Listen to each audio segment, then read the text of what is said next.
네, 오늘 말씀은 요한복음 20장 30절 31절 말씀입니다. 말씀 제목은 복음의 목적. 우리는 복음을 많이 듣습니다. 그래서 복음이 기록된 목적이 무엇인가? 우리가 복음을 보는 이유가 무엇인가? 짧은 두 절이지만 이 두 구절을 통해 하나님께서 우리에게 복음을 허락하신 이유가 무엇인가? 또 내가 무엇을 목적으로 예수님을 믿고 있는가 한번 생각해 보는 시간을 갖길 원합니다.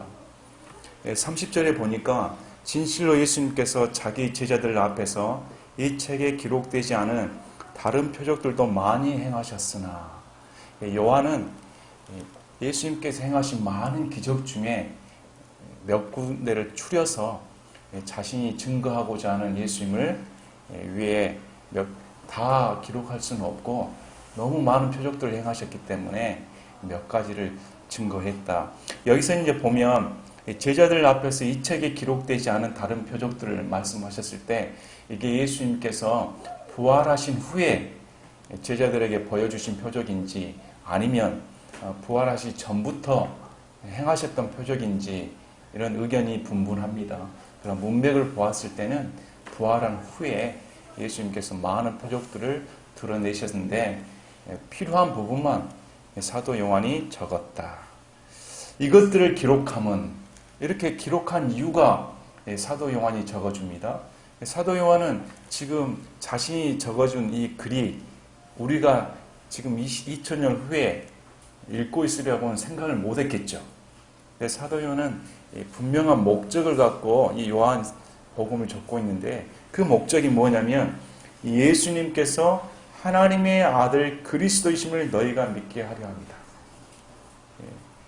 요한복음에 또한 이 요한복음을 통틀어서 다른 복음과 마찬가지로 이 복음의 이유가 무엇이었냐면 예수님께서 하나님의 아들 그리스도시다. 이걸 믿게 하기 위해 지금 쓰고 있다는 것입니다. 두 번째는 또 믿고 그분의 이름을 통해 생명을 얻게 하려 함이니라. 먼저 예수님이 하나님의 아들 그리스도시요 그분을 믿어 우리가 생명을 얻게 하기 위해서 이 글을 적고 있다. 이렇게 말씀을 하고 있습니다. 모든 서신서나 모든 신약은 믿는 성도들에게 적어주고 있는 겁니다. 대상자가 믿는 자들입니다.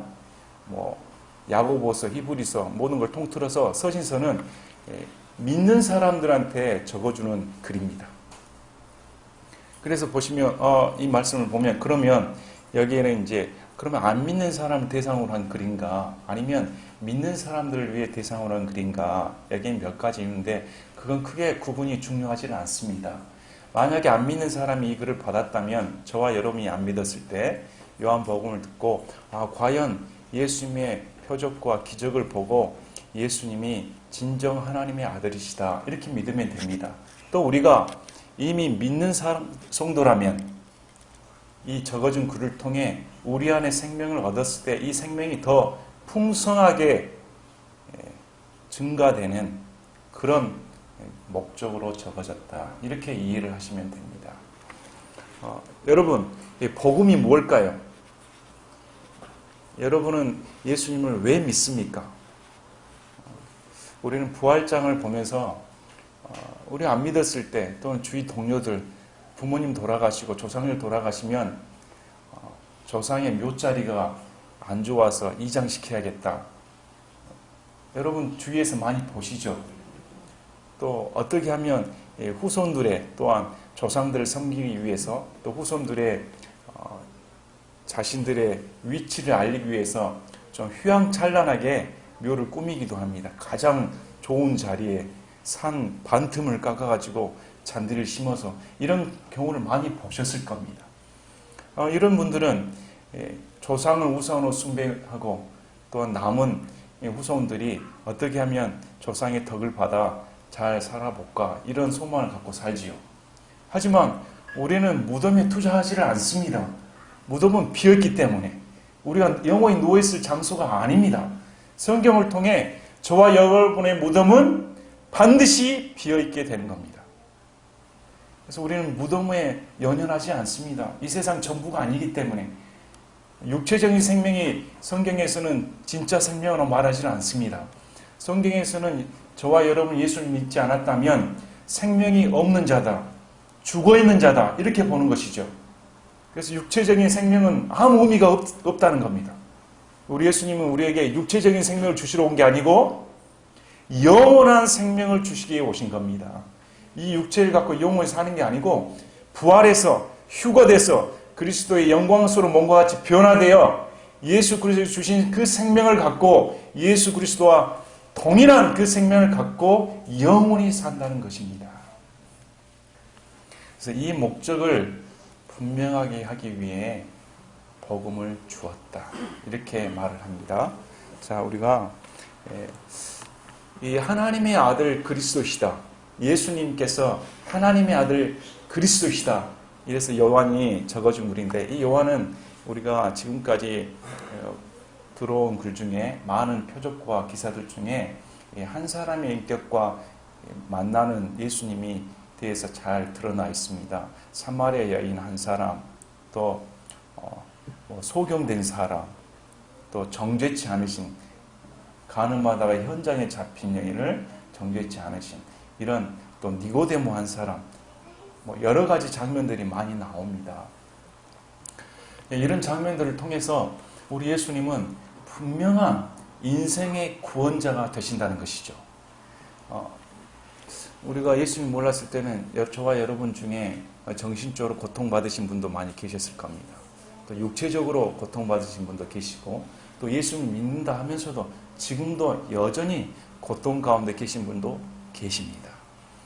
세상은 어떤 사람들은 예수님 믿기 전에는 내 주먹을 믿고 산다. 그래서 자신을 믿고 사는 것이죠. 자신의 원하는 대로, 자신의 소욕대로 살고 있습니다. 그러나 우리가 예수를 믿게 되면 이제 내 소욕대로 살 수가 없죠. 그분이 나의 구원자라는 사실을 알았기 때문에. 더 고통스러운 사실은 세상 사람들이 예수를 모르면서도 자신이 잘 살고 있다고 착각하는 겁니다. 눈이 가려져 있기 때문에 이 세상이 전부인 줄 알고. 아이들은 고통이 없을 것 같은데 요즘 보면 아이들 나름대로 고통이 많습니다. 민결 자매님, 고개를 끄덕끄덕 하는 것 같아요. 깊이 수긍을 하는 것 같습니다. 어렸을 때는 아무 고민이 없을 것 같습니다.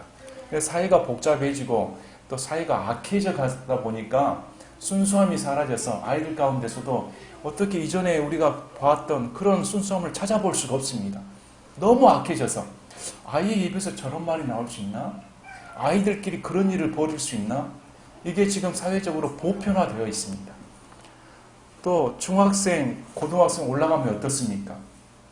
요즘에는 아이들을 하나 정도 또 많아야 둘밖에 나지 않아서 이 부모들이 아이들에 대한 사랑이 너무 과합니다. 그래서 포용을 하고 살아버리기 때문에 자생력이 너무 많이 떨어져요. 솔직히 제 나이 또래나 제 연배가 높으신 어르신들은 학교에서 싸우고 두드려 맞고 그런 일이 비일비재했습니다. 그거 가지고 정신적인 고통을 당한다든지 이런 거 별로 없었잖아요. 그냥 맞물려 살았습니다. 좀 자생력이 강했죠. 그러나 요즘 애들은 조그만 소리에도 참지를 못합니다. 조그만 그 정신적인 고통과 육체적인 고통을 가해버리면 나만 하질 못해요. 이렇게 좀 약해져 가고 있습니다. 이러다 보니까 마음으로 너무 심적인 고통을 받으신 분들이 있고 또 나이 들어서 이제 황혼의 이혼이 많답니다. 나이 들으면 더 끈끈한 정으로 잘 살 것 같은데 끈끈한 정 대신 왼수가 된 것 같아요. 그래서 전에 나왔잖아요. 할아버지 할머니 낱말 맞추게 해가지고 나와 자네의 관계를 내 자로 뭐야 이렇게 평생 연수 이렇게 이게 참 우스갯소리인데 이렇게 사회가 가정이 파괴되고 또 자신도 고립됩니다. 스스로도 마찬가지입니다. 사람들 스스로도 정신적인 고통에 너무 시달리죠. 압박감에 시달리고 있습니다. 우리가 성경을 보니까 참 은혜로운 장면이 막달라 마리아를 만나주신 예수님입니다. 마가복음 16장 9절에 보면 이제 예수님께서 주의 첫날에 일찍 일어나신 뒤에 전에 친히 몸속에서 7 마귀를 내쫓아 주신 막달라 마리아에게 처음으로 나타나시다. 여기서 보니까 막달라 마리아가 7 마귀나 들렸다는 것이죠.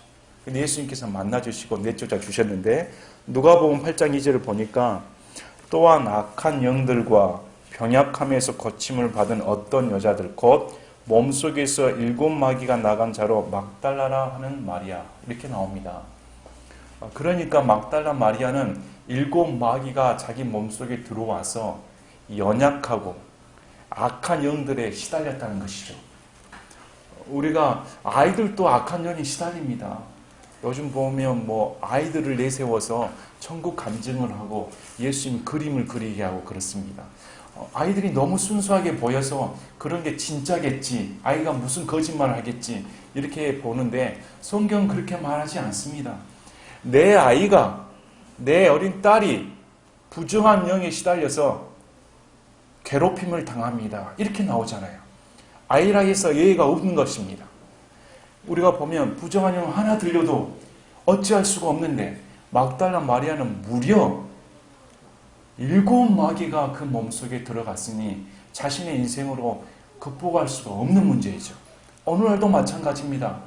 많은 사람들이 정신적인 스트레스, 우울증, 그리고 음란함, 술 취함, 방탕함에 빠져서 헤어나질 못합니다. 자신의 능력으로는.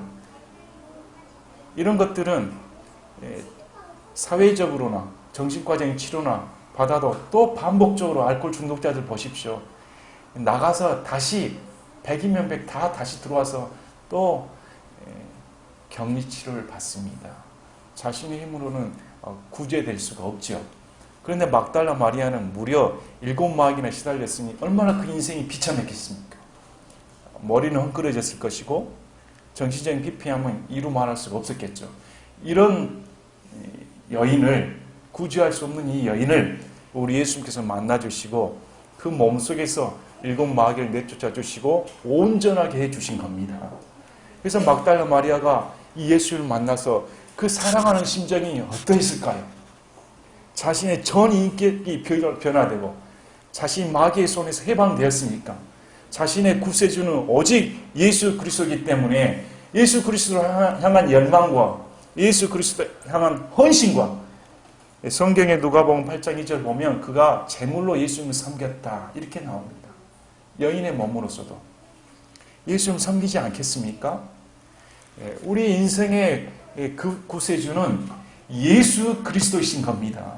내 힘으로 안 되는 것, 나의 열악한 상황에서 육체적인 질병뿐만 아니라 지금 정신적인 스트레스, 내 가정 문제, 내 부부 간의 문제, 자녀들 간의 문제, 학교에서 생활 간의 문제, 직장에서의 문제, 이 모든 사회 문제 가운데 구원해 주실 분은 예수 그리스도이신 겁니다. 그분은 우리의 전 인생을 구원하시고도 남은 김이 없으신 분입니다. 충분하신 분이십니다.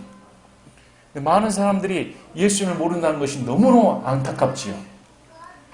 저와 여러분이 예수를 몰랐다면 어떤 삶을 살았을까요? 저는 두말할 것도 없습니다. 저는 원래 예수 믿기 전에 우리 가정은 싸움 잘하기로 유명했습니다.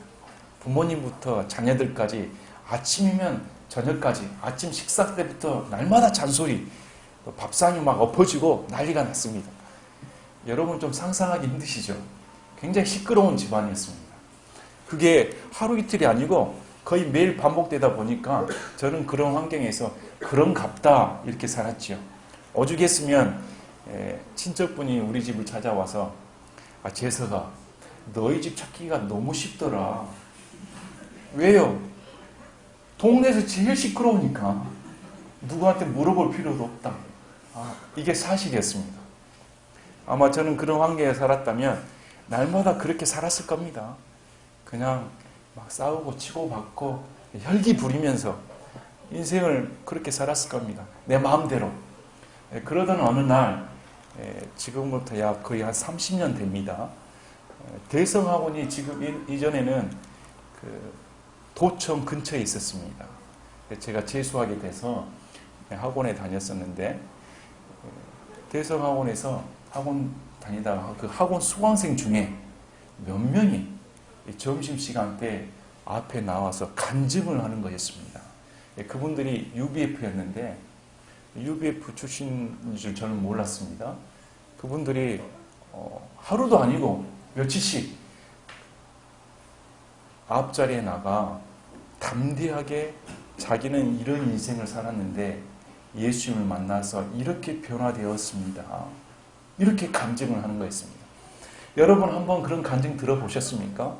아주 적나라하게 드러납니다. 자신의 치부를 다 드러내버립니다. 아마 여러분의 치부를 드러내고 싶지 않을 겁니다. 이것은 숨기고 싶고 남이 보았을 때 너무 부끄럽기 때문에 이것만큼은 숨기고 싶죠. 그런데 그분들은 담대하게 드러내버립니다.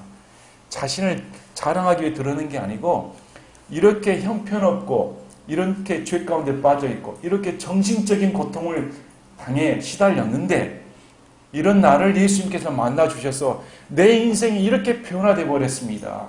진실로 예수님은 살아계십니다. 여러분들도 예수님을 반드시 믿어야 됩니다. 이렇게 말을 하는 거였습니다.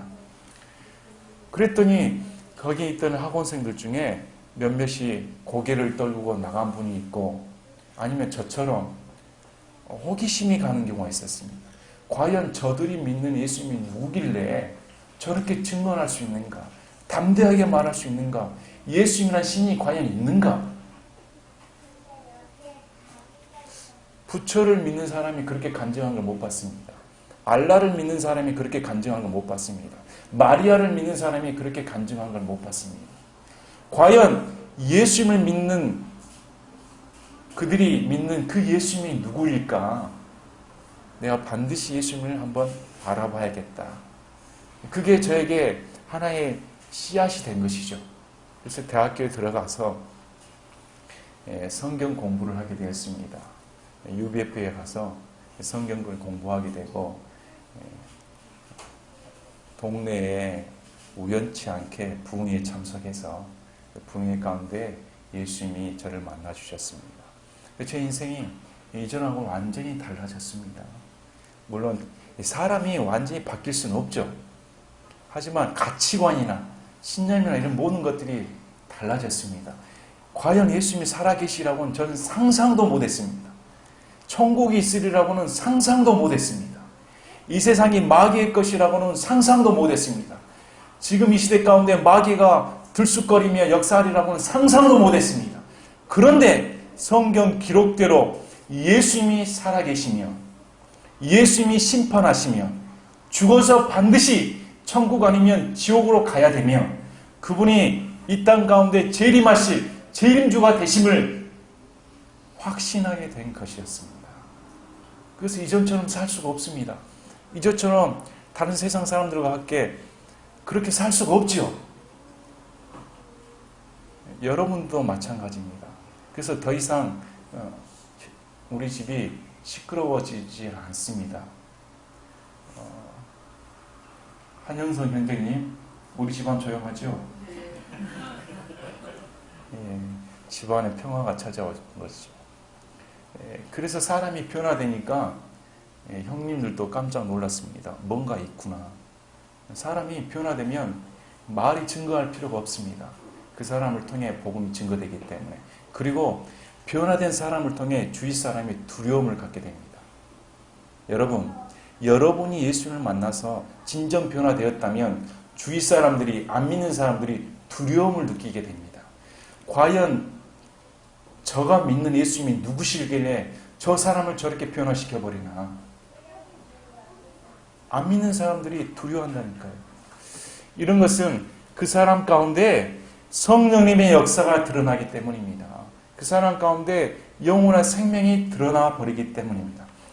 여러분의 삶을 변화시키신 분이 누굽니까? 여러분 지금도 고통 가운데 있습니까? 예수님을 믿어야 되는 겁니다. 예수님이 만나서 고쳐주지 못한 사람은 단 한 사람도 없습니다. 아무리 절망 가운데 거라사 거인같이 쇠사슬로도 억제할 수 없는 그런 미친 자에게도 우리 예수님 찾아오셔서 정신을 온전케 해주실 수 있는 유일한 그리스도가 되신 분입니다. 간음하다가 현장에 잡혀서 이제까지 그런 음란한 짓을 한 여인이라도 예수님 정죄치 아니하시고 만나주심으로 말미암아 다시는 죄를 범치 말라, 죄의 용서함을 선포해 주시는 분이십니다. 이런 예수님을 만나야 그 사람의 인생이 변화되고 그 사람의 삶이 변화되어서 죄로부터의 구원함을 받을 수가 있는 것입니다. 그리스도는 구세주입니다. 메시아이죠. 어떤 인생도 구원하실 수 있는 유일한 분이시라는 겁니다. 그래서 요한이 이 책을 기록한 것은 이런 구원자를 만나 저와 여러분의 삶이 변화되어 영원한 생명을 얻으라는 겁니다. 이게 너무도 중요하기 때문에.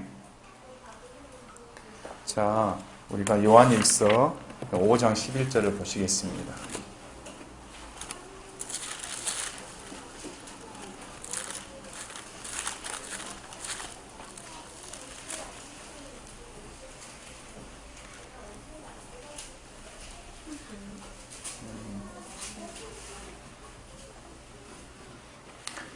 또 그 증언은 이것이니 곧 하나님께서 우리에게 영원한 생명을 주신 것과 이 생명이 그분의 아들 안에 있다는 것이니라. 아들이 있는 자에게는 생명이 있고 하나님의 아들이 없는 자에게는 생명이 없느니라. 내가 하나님의 아들의 이름을 믿는 너희에게 이것들을 쓴 것은 너희에게 영원한 생명이 있음을 너희가 알게 하고 또 하나님의 아들의 이름을 너희가 믿게 하려 함이라. 20절 보십시오.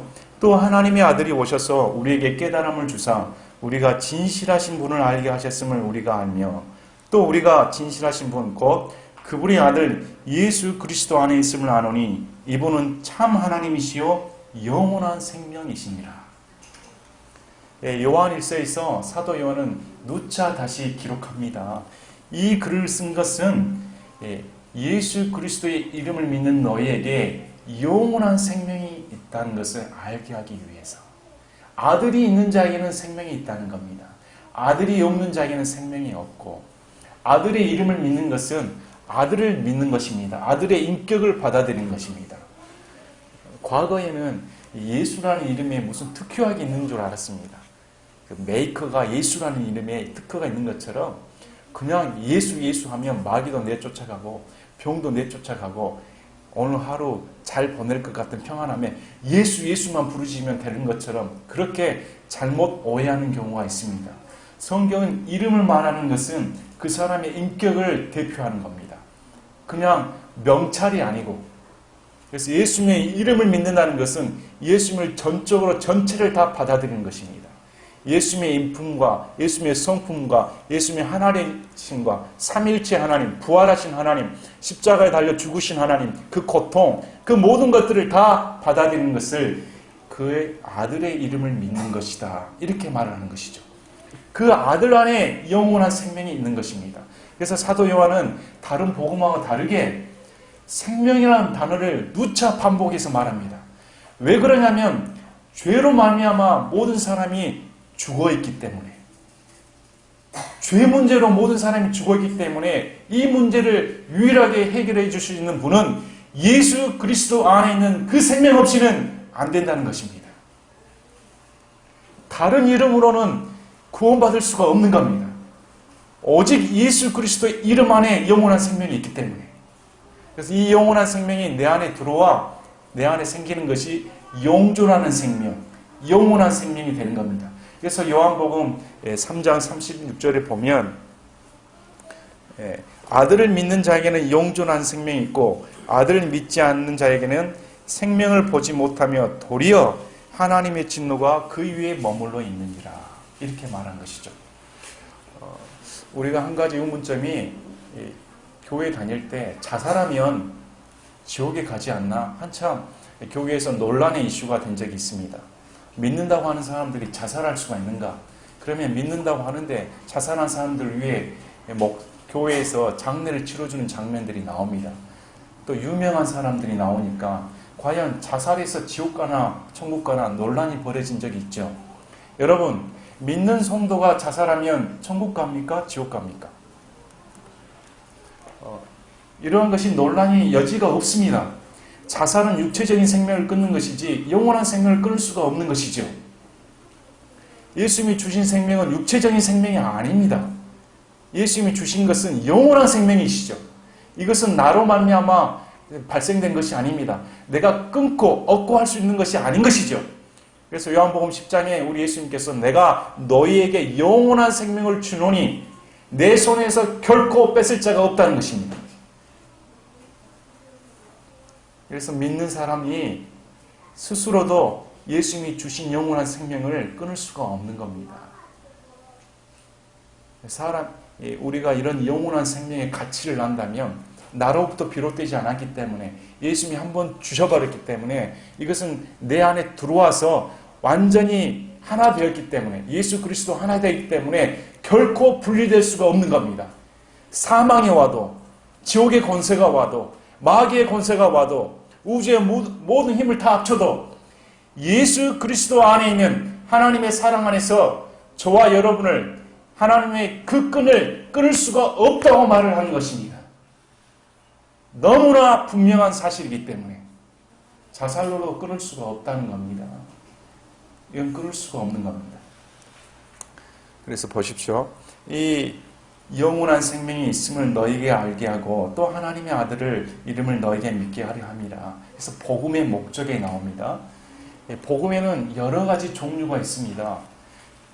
우리가 로마서 1장 16절에 보면 내가 그리스도의 복음을 부끄러워하지 아니하노니 이는 그 복음이 믿는 모든 자를 구원에 이르게 하는 하나님의 권능이기 때문이라. 먼저는 유대인에게요 또한 그리스인에게로다. 복음에는 하나님의 의가 믿음에서 믿음까지 계시되어 있나니 이것은 기록된 바 의인은 믿음으로 살리라 함과 같으니라. 우리 킹제임스 성경의 성경에는 복음이 구분되어 있습니다. 복음에는 한 종류가 있는 게 아닙니다. 그러나 개혁 성경은 모든 복음을 천국 복음으로 번역해 놓았기 때문에 결코 복음이 구분되지 않아 깨달을 수가 없습니다.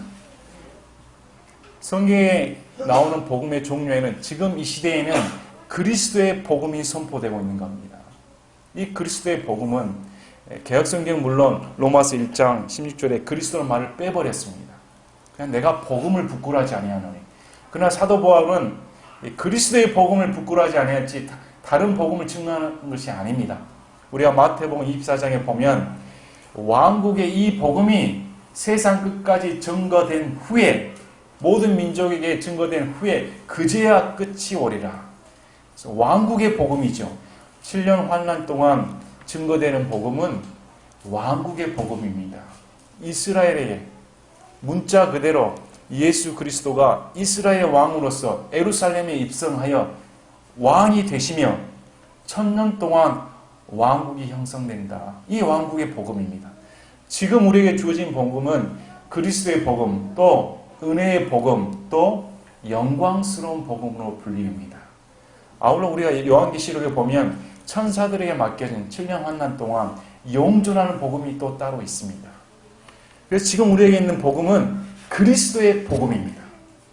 이 복음은 믿는 모든 자에게 구원을 가져다 주시는 하나님의 권능이기 때문입니다. 그래서 이 복음에는 하나님의 의가 믿음에서 믿음까지 계시되어 있다. 복음에는 하나님의 의가 계시되어 있는데 믿음에서 믿음까지라는 겁니다.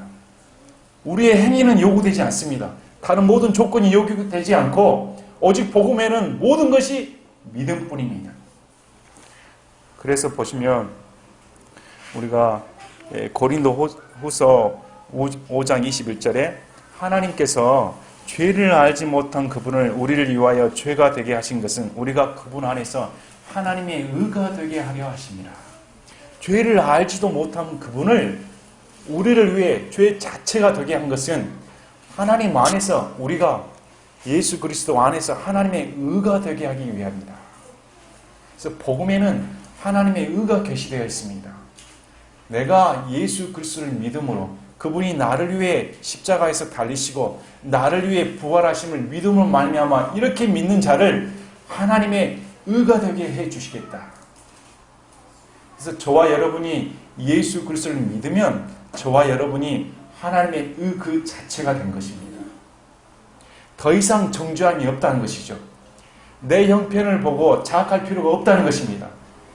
왜 그러냐면 고린도후서 5장 17절에 그런즉 누구든지 그리스도 안에 있으면 그는 새로운 창조물이라 옛것들은 지나갔으니 보라 모든 것이 새롭게 되었도다. 하나님께서 예수 그리스도를 믿는 자를 어떻게 보냐면 이전과 전혀 다른 존재라는 겁니다. 이전과 전혀 다른 새로운 창조물이다. 창조라는 단어는 하나님 홀로 사용하는 단어입니다. 무에서 유를 창조했다는 것이죠. 성경에는 재창조라는 말 없습니다. 재건했다는 말이 없습니다. 성경의 창조는 완전히 새롭게 시작하는 시점입니다. 이전 것은 다 없는 걸로 치는 것입니다. 이전 것에 나는 완전히 십자가상에서 죽어버린 겁니다. 더 이상 한재석이라는 자, 더 이상 여러분의 이름이라는 자, 예수 그리스도를 믿지 않고 살았던 나는 이미 끝장이라는 겁니다. 다시 예수 그리스도와 함께 부활함으로 말미암아 인생의 새 출발, 삶의 새 출발, 그뿐만이 아니라 완전히 다른 사람이 되었다는 겁니다. 예수 그리스도를 보셨을 때, 하나님께서 보셨을 때 우리는 여전히 죄 가운데 있고 우리는 여전히 하나님 안에서 정죄받아야 마땅함에도 불구하고 오직 예수 그리스도의 신실함 때문에 그분이 우리를 보았을 때 너는 이전의 너가 아니다는 걸 보는 것입니다. 완전히 새로운 창조물이다. 여러분, 이것이 복음입니다. 여러분은 어떤 예수 그리스도를 믿습니까? 여러분은 아직도 예수 그리스도를 믿기 전에 여러분의 형편을 보는 겁니까? 아닙니다. 이전에 나를 보았다면 이런 나를 구원하여 주신 예수 그리스도를 높일 줄 알아야 된다는 것입니다. 그래서 하나님께서는 완전히 우리를 전혀 다른 인격체로 보는 것입니다. 전혀 다른 사람, 내가 너희 안에서 새로운 창조물을 했기 때문에 새롭게 너희 안에 소원을 두고 그 은혜로 말미암아 새롭게 빚어가겠다는 것입니다. 그래서 우리의 다시 태어나서 다시 자라는 것은 나이가 젊고 늙고 이걸 다 떠나서 그때부터 영살입니다. 그때부터 막 태어나서 젖을 먹고 태어난 것처럼 나이를 불문하고 새롭게 시작되는 겁니다. 우리를 새로 창조물로 보여주신 것이 너무 놀랍지 않습니까? 그래서 고린도후서 5장 15절에 이렇게 준 이유가 나옵니다. 그분께서 모든 사람을 위하여 죽으신 것은 살아있는 자들이 이제부터는 자기들을 위하여 살지 아니하고 오직 자기들을 위하여 죽었다가 다시 일어나신 분을 위하여 살게 하려 함이니라. 우리를 구원하신 목적이 무엇이냐면 사도 바울이 분명하게 말해줍니다. 이전에 너희들이 죽은 자 아니었냐? 이전에 너희들은 다 죄 가운데 본질상 진노의 자녀요 다 죽었던 자들이다. 그런데 예수 그리스도께서 너희들을 영원한 생명을 주고 살린 이유가 이제 이전처럼 너희 자신을 위해 사는 그런 인생을 살지 말고 너희를 위해 살려주신 예수 그리스도를 위해 남은 인생을 살라는 겁니다. 그 목적으로 저와 여러분을 예수님께서 구원해 주셨다. 그래서 우리가 예수 그리스도를 믿는다면 이전처럼 살아서는 절대 안 되는 겁니다. 이전처럼 내 눈이 가려져서 이전처럼 내 눈이 흑암에 가려져서 세상 것 쫓아가는 것처럼 그렇게 살아서는 안 된다는 겁니다. 이제는 나를 구원하신 예수 그리스도를 위한 인생이 되어야 된다는 겁니다. 제가 우리 아들이 참 감동스러운 증언을 저한테 해주었습니다. 지금 큰아들이 인천에 있는 교회를 다니는데 국제 침례교회를 다니고 있습니다. 저는 그 교회 목사님을 뵌 적이 없습니다. 미국에서 오셨다는 분인데 미국에서 한국에 선교 차원에서 파송돼서 오신 분이라고 합니다. 저는 자세한 내막은 모릅니다. 그러나 제가 그분에 대해서 듣는 것은 아들을 통해 듣는 것은 미국에서 정말 잘 나가는 부잣집 아들이요 정치적으로도 유망주였다고 합니다. 무엇 하나 부러움 없이 갑부집 아들로서 그러나 예수 그리스도 때문에 모든 것을 다 버려두고 아버지가 왜 미쳤니? 모든 상속을 다 받으면 될 텐데 어떻게 이런 모든 걸 다 저버리고 미래가 불확실한 한국으로 건너갈 수가 있는가? 그러나 그가 받은 복음 때문에 이 복음을 증거하지 않고서는 견딜 수가 없어서 미래가 불투명한, 남아서 떵떵거리고 살 수 있을 텐데 그런 걸 다 포기하고 한국에 와서 복음을 증거하고 있다고 합니다. 생활이 뻔하지 않겠습니까? 이전에 미국에서 떵떵거리는 그런 생활을 할 수가 있겠습니까? 성도 수도 그렇게 많지 않을 텐데. 근데 그분이 이 설교 중에 맨 마지막에 여러분 눈을 감으십시오. 여러분 눈을 감으시고 제가 한 말이 맞는가? 이렇게 말을 했다는 겁니다. 여러분이 예수 그리스도 외에 다른 모든 것들을 똥으로 생각하고 있는가? 생각하고 있으신 분들은 손 드십시오. 그래서 우리 아들이 가슴에 한 방 맞았다는 겁니다. 아, 너무 부끄럽다. 그래서 제가 너무너무 감사했습니다. 정말 바르게 증거하고 있구나. 이 시대 가운데 그렇게 증거할 수 있는 교회가 몇 군데 있을까요? 그렇게 설교할 수 있는 담대하게 복음을 증거하는 목사가 몇 분이나 있을까요? 여러분 정말로 예수님을 만난 자라면, 정말로 복음으로 말미암아 내 안에 영원한 생명이 들어와버렸다면 다른 것은 다 똥입니다. 다른 것은 무가치합니다. 너무 그분이 내 인생의 전부이기 때문에, 내 모든 것을 다 바쳐도 그분의 영광에 이르지 못하기 때문에, 그분이 나를 구원해 주신 그 상황을 생각한다면, 그래서 이 시대 가운데서도 이러한 복음이 분명하게 증거되어야 됩니다. 내 주 예수 그리스도를 아는 지식이 가장 고귀하다. 다른 모든 것들은 배설물에 불과하다는 겁니다. 그래서 사도 요한이 복음을 증거하는 이유가 저와 여러분을 만시궁창에서 죽음 가운데서 구원해 주시고 영원한 생명을 주시기 위해 그분이 하나님의 아들 그리스도시다. 그분이 하나님의 아들 그리스도시다. 이렇게 밝히 드러낸 겁니다. 여러분, 우리는 예수를 믿으면서도 예수님의 생명을 얻었다고 하면서도 여전히 주위 상황을 바라보고 또 정신적으로 고통을 받기도 합니다. 제가 보니까 나이 드신 분들은 우울증에 시달린 분들이 너무 많아요. 이제 자녀들도 다 출가시키고 홀로 남아서 소일거리를 해야 되는데, 은퇴를 하면 은퇴하기 전에는 일거리가 있기 때문에 괜찮습니다. 은퇴를 해버리면 정말 1년이 다르게 늙어버리시더라고요. 그래서 자신이 참 위축이 됩니다. 저한테 오신 환자분들도 저한테 고백하기를, 좀 무릎이 시큰거리고 나이 들어서 이러다 보니까 자신감이 많이 상실된다. 마음이 너무 위축된다. 이렇게 고백을 합니다. 그래서 이런 마음들, 우리가 예수님 믿으면서도 또 너무 많은 세상이 복잡해 가기 때문에 크고 작은 스트레스에 시달립니다. 저도 마찬가지고 매일매일 이게 마음이 불안할 때가 많습니다. 오늘은 무슨 일이 안 터졌으면 좋겠는데, 오늘 하루는 좀 무사히 좀 지나갔으면 됐으면 좋겠는데, 오죽하면 어떤 분들은 오늘 하루라도 좀 평안히 좀 지내봤으면 좋겠다. 이런 경우가 많습니다. 불안합니다. 그런데 복음을 준 목적은 믿는 자에게 그 생명이 예수 그리스도 안에서 풍성해지기를 원한다는 겁니다. 여러분에게 영원한 생명이 주어졌다면 여러분 안에 성령님이 내주하시기 때문에 여러분 안에 있는 성령님이 이 세상 밖에 있는, 이 세상 안에 있는 마귀보다 더 크신 분이시다. 그래서 우리가 받은 복음이 어느 정도의 영광스러운가, 이 그리스도의 복음으로 말미암아 우리가 영원한 생명을 얻었다는 것이 얼마나 저와 여러분에게 큰 감격을 가져다 주는가. 저와 여러분의 인생을 변화시킨 것이 다시금 깊이 생각하는 시간이 되셨으면 합니다. 다시금 깊이 생각하시고 요한복음을 다시 처음부터 한번 묵상해 보십시오.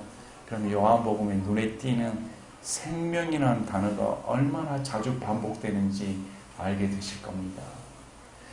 내 안에 영원한 생명이 심겨져서 내가 예수 그리스도와 함께 예수 그리스도를 믿는 그 순간부터 내 안에 영존한 생명이 있어서 예수 그리스도와 함께 죽음을 보지 않고 심판받지 않고 영원하게 사는 것입니다. 영원하게. 저에게 복음을 통해 영존하는 생명, 영원한 생명을 주신 우리 예수 그리스도를 찬양합니다. 제가 기도하고 마치겠습니다.